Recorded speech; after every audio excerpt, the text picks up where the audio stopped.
Hello મિત્રો, આજે આપણે આ વિડીયોની અંદર વાત કરવાની છે કે આપણને આવતીકાલે નિફ્ટી અને બેંક નિફ્ટીની અંદર કઈ ટાઈપનું મુવમેન્ટ જોવા મળે છે. કે બરાબર લગભગ એક અઠવાડિયા જેવો ટાઈમ થઈ ગયો છે, આપણે એક પણ વિડીયો અપલોડ કરેલો નથી, કેમ કે એક મેડિકલ ઇમરજન્સીના કારણે આપણે હમણાં માર્કેટની અંદર વિડીયો બનાવી શકેલા નથી. બરાબર, હવે આજનું આપણું જો તમે ટ્રેડિંગ સેશન જુઓ ને તો બહુ એટલે બહુ સામાન્ય ટ્રેડિંગ સેશન હતું. માત્ર ને માત્ર તમે 15 મિનિટની ટાઈમ ફ્રેમમાં જુઓ ને તો એક સ્વિંગ ઉપરની સાઈડ, એક સ્વિંગ ડાઉન સાઈડ, બે સ્વિંગ જોવા મળેલા હતા. અને પેલું સ્વિંગ જ્યારે ટોપ કેન્ડલનું બ્રેકઆઉટ થયું, આપણે આજે સવાર મોર્નિંગમાં જે કેન્ડલ બનેલી ત્યારથી આપણે એન્ટ્રી લીધેલી હતી.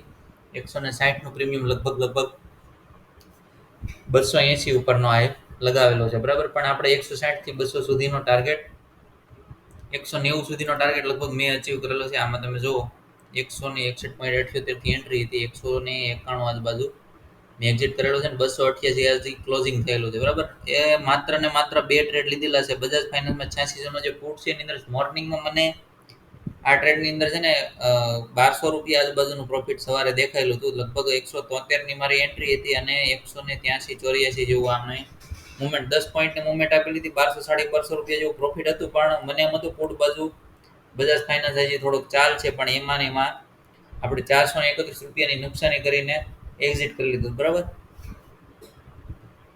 ત્યાર પછી તરત જ આપણે જે પ્રીમિયમ ગ્રુપમાં ને ટેલિગ્રામ ગ્રુપમાં ટ્રેડ નાખ્યો હતો, એ પહેલો ટ્રેડ મેં અટેન્ડ કરેલો હતો. તરત આમાં એક્ઝિટ કરીને આમાં એન્ટ્રી લીધેલી હતી. 160ની એન્ટ્રી કરવાની હતી, 161.78થી એન્ટ્રી થઈ હતી માર્કેટ ભાવથી, અને 191-92 આજુબાજુ મેં એક્ઝિટ કરેલું હતું. મિનિમમ હું લગભગ છે ને 20 પોઈન્ટ લઈને માર્કેટમાંથી બહાર નીકળી જાઉં છું, પણ આજે મોર્નિંગની મુવમેન્ટ હતી એટલે આપણે 190 સુધી વેઇટ કરેલી હતી અને 191.80 આપણે એક્ઝિટ થયેલા હતા. બરાબર, એટલે નોર્મલી મારો કહેવાનો મતલબ એમ છે કે તમે આખો દિવસનો ખાલી એક જ ટ્રેડ કરો, બાકીના જે ટાઈમ તમારો વધે છે એની અંદર કાં તો તમે અન્ય પ્રવૃત્તિમાં જોડાઈ જાઓ, અથવા તો તમે માર્કેટને ખાલી ઓબ્ઝર્વ કરો કે માર્કેટની અંદર કઈ ટાઈપની મુવમેન્ટ આવે છે, કઈ ટાઈપની સ્થિતિ બને છે, તો ત્યારે હું કઈ ટાઈપે ટ્રેડ લઉં તો મને ફાયદો થઈ શકે. બરાબર, બાકી બધા ટ્રેડની અંદર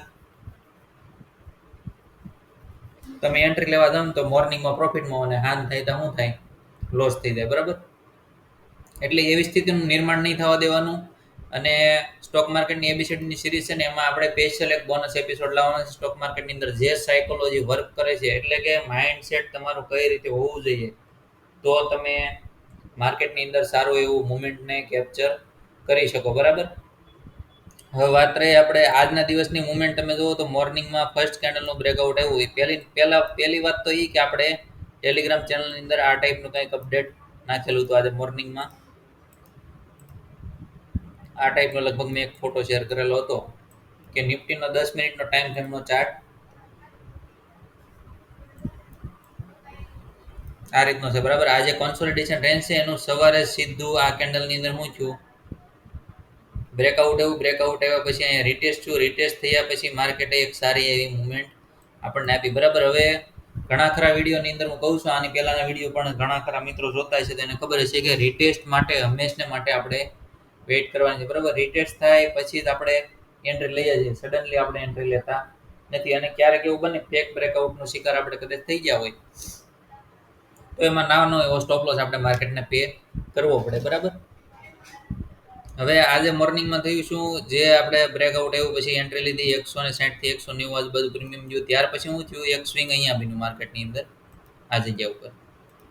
હવે જેવું આ સ્વિંગનું બ્રેકઆઉટ આવ્યું એટલે અહીંયાથી પુટની મુવમેન્ટ સ્ટાર્ટ થઈ, પણ ટાર્ગેટ આપણો અહીંયા સુધીનો હતો, પણ ત્યાં સુધી માર્કેટની અંદર આપણને મુવમેન્ટ જોવા ન મળી. બરાબર, પછી ડાઉન સાઈડનું સ્વિંગ આપણા માટે આ થઈ ગયું અને અપસાઇડ માટેનું સ્વિંગ આપણને ક્યાં જોવા મળ્યું હતું, આ જગ્યા ઉપર.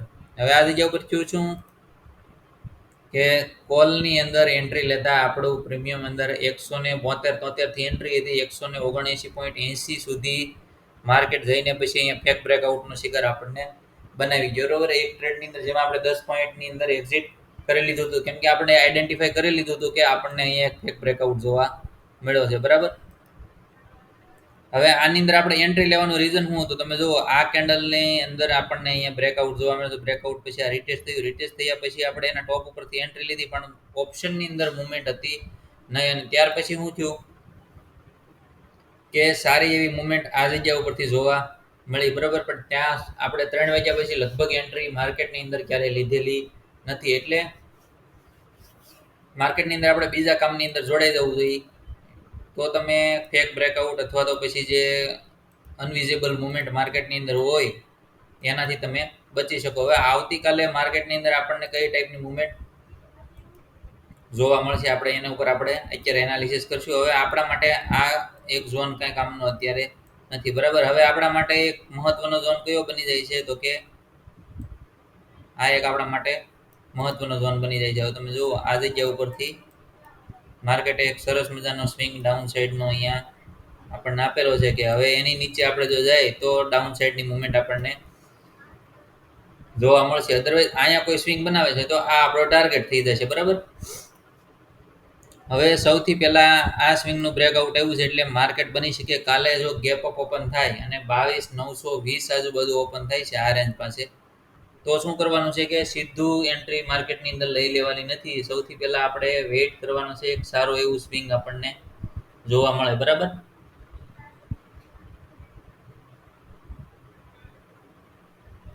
એટલે એ સ્વિંગ આપણને જોવા મળ્યા પછી આપણે રિટેસ્ટનો વેઇટ કરવાનો છે. રિટેસ્ટ થયા પછી આપણને ટાર્ગેટ જોવા મળી શકે છે સાયકોલોજીકલ નંબર 23,000 સુધીનો, અને આમ ગણું તો 23,000નું લેવલ અહીંયાથી દૂર નથી. એટલે બની શકે કે માર્કેટ સીધું ગેપ અપ થઈને 23,000ને અડી જાય ને ત્યાં તો કોન્સોલિડેશન કરે એટલે કે થોડીક વાર ત્યાં માર્કેટ રોકાય તો તમને 23,000નું બ્રેકઆઉટ જોવા મળશે. અને જો ત્યાં રોકાય નહીં અને સીધી કોઈ તમને એક સારી એવી કેન્ડલ ફોર્મ થાય રિજેક્શન કેન્ડલ, તો ત્યાંથી માર્કેટની અંદર ડાઉન સાઈડ એટલે કે 22,200 ને 22,700 સુધીનો ટાર્ગેટ તમને ડાઉન સાઈડનો જોવા મળશે. અને સીધું જો માર્કેટ આ રેન્જની અંદર ઓપન થાય છે એટલે કે જો તમે આ રેન્જ જે છે આ રેન્જની અંદર માર્કેટ ઓપન થઈ જાય એટલે કે 22,800 થી 22,705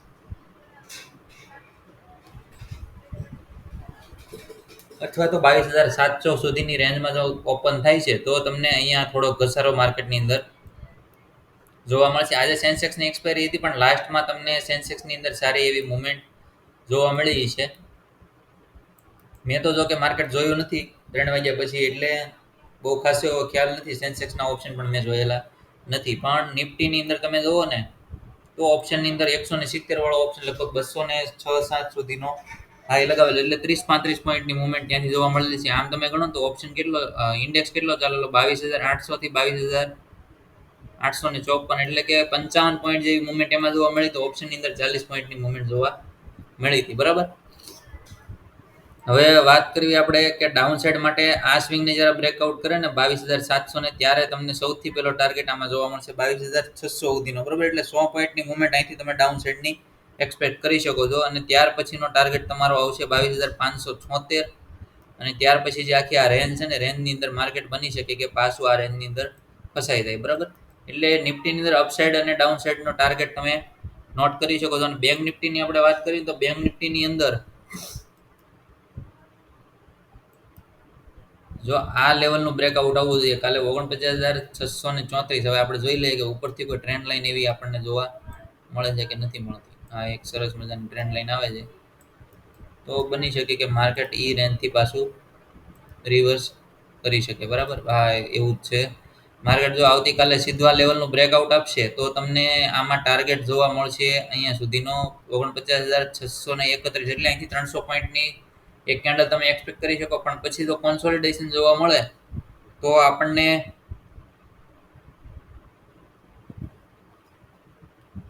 ઈ રેન્જથી અપસાઇડ માટે 49,830 સુધીનો ટાર્ગેટ અપસાઇડનો જોવા મળે. અને ડાઉન સાઇડની આપણે વાત કરવી તો આ સ્વિંગ આપણા માટે અત્યારે મહત્વનું છે. હાલમાં તમે જુઓ ને તો આ સ્વિંગ એક બહુ અગત્યનું કામ કરશે, બરાબર. આ જે સ્વિંગ છે ને આ સ્વિંગનું બ્રેકઆઉટ આવે તો તમને બેંક નિફ્ટીની અંદર ડાઉન સાઈડની મુવમેન્ટ જોવા મળશે 48,800, અને ત્યાર પછી આજનો જે લો છે 48,625, અને ત્યાર પછી 48,484 સુધીનો ટાર્ગેટ જોવા મળી શકે. પણ બની શકે એવું કે માર્કેટની અંદર હાલમાં ટ્રેન્ડ થોડોક મજબૂત અપસાઇડનો જોવા મળે છે, પછી જો એફઆઈ પાછું સેલિંગ કરશે તો પોસિબિલિટી એવી છે કે ડાઉન સાઈડની પાછી એકવાર મુવમેન્ટ તમને મોટી જોવા મળશે. એટલે બને જ્યાં સુધી લેવલ આઈડેન્ટિફાઈ કરો, વિડીયોને પૂરેપૂરા જોવો અને તમારા મિત્રો સાથે વિડીયોને શેર કરો, ચેનલને સબસ્ક્રાઇબ કરવાનું ભૂલતા નહીં.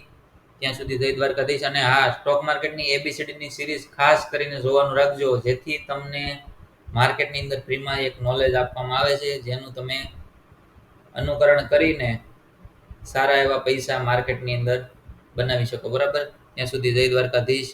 આવજો.